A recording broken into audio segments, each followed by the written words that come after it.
Wait, can we start again? It's weird because I know there's a camera. Should I look there sometimes?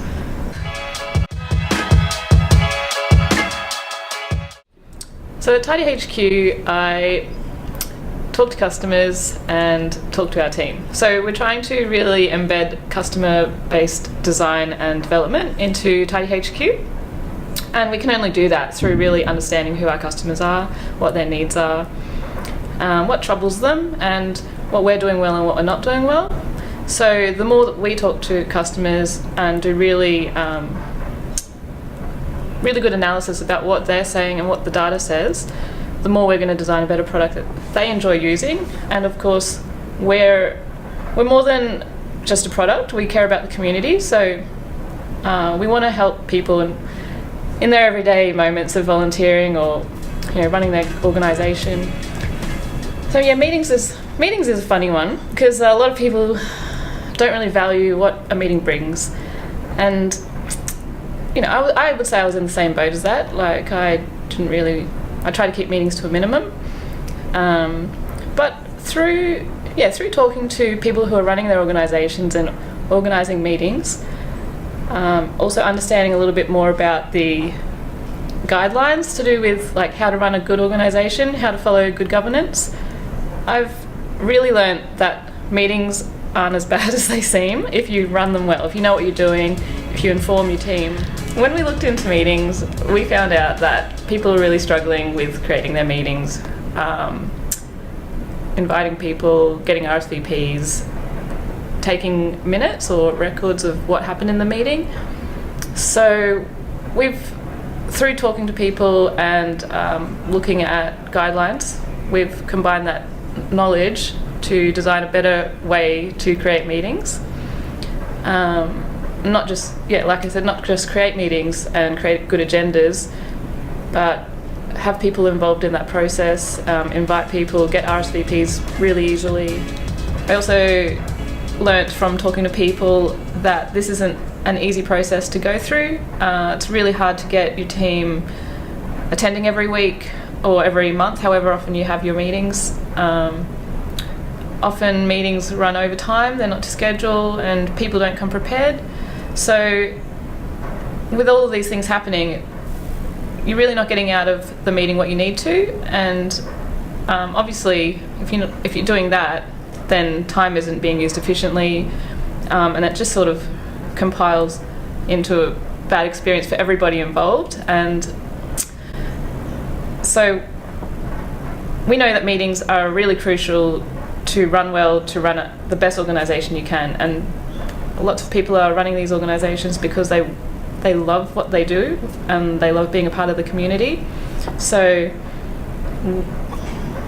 it's really important to have a great amount of clarity and communication around your meetings, and hopefully you can improve the level of participation and also retain the people that are involved. We wanted to know that we were building something that was actually going to solve the issues that people are having in their organisations. So we talked to customers, talked to people who aren't even customers yet, also looked at guidelines and best practices. So we wanted to figure out what's the real need that people have got going on at the moment. And running a meeting is really tough. Running a good meeting is exceptionally tough. And what I've actually learnt though is that it's not as tough as we think it is. So there are some really key things that can improve that process, like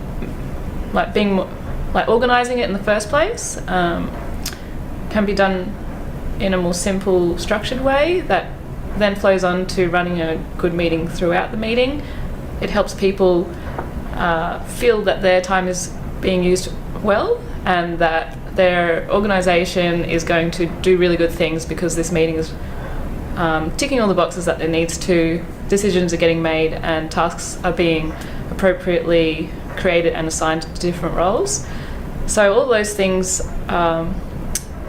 if structured well, can really improve the overall success of an organisation. You realise that there's two key elements to a successful meeting and a successful organisation.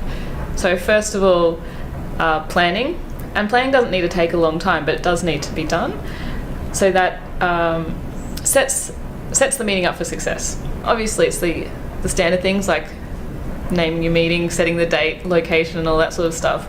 But it's also assigning people to take responsibility for the running of that meeting, and also for creating your agenda, involving the people that are on the agenda items, and attaching all relevant documents at the time when you're planning the meeting, so that when you're in the meeting you've got everything in the one place. It's really efficient, and everything's right there when you need it to be. So there's no time wasting, and everything can just go on schedule. The other major element of running a good meeting is communication. That starts at the very beginning when you send out your meeting invitation. So that would be with your agenda. Everybody can see what the meeting's going to be about and how it's going to be useful for them. That also then rolls into the meeting itself. So making sure that the records are being taken appropriately, that everybody's on the same page, and that everything's being assigned where it should be to different people, so they know what's going on and when it needs to be done in terms of tasks. Then after your meeting, you've got all that documentation there. That's part of communication too. So anybody that needs to know what was decided upon can reference that, or when that task was created, like why was it a task in the first place. Also, and having those tasks there is another part of communication, which is really important, so that everybody knows who's doing what and how everything's going to get done. So since joining Tidy HQ, I've really started to appreciate and understand how important it is to have a strong volunteer base in the community. And I think that, they're undervalued, and they're really pushing themselves to do all these things that, like myself, I've been in sports teams for many years now, haven't really noticed goes on behind the scenes, like all that stuff that is really required for these clubs to run. I have only just realised how hard it is for people to do that job, especially if they're volunteering in more than one place, and then they've got a full-time job, or they're doing full-time study or something, plus family life. It's an incredible amount of work. So I see that Tidy HQ really fits into this picture well, because we realise all these things, all these struggles that are occurring, and we want to alleviate as much as possible, so that volunteers can really enjoy what they're doing, and will also stay with the organisation or the club for as long as they want to, without burning out.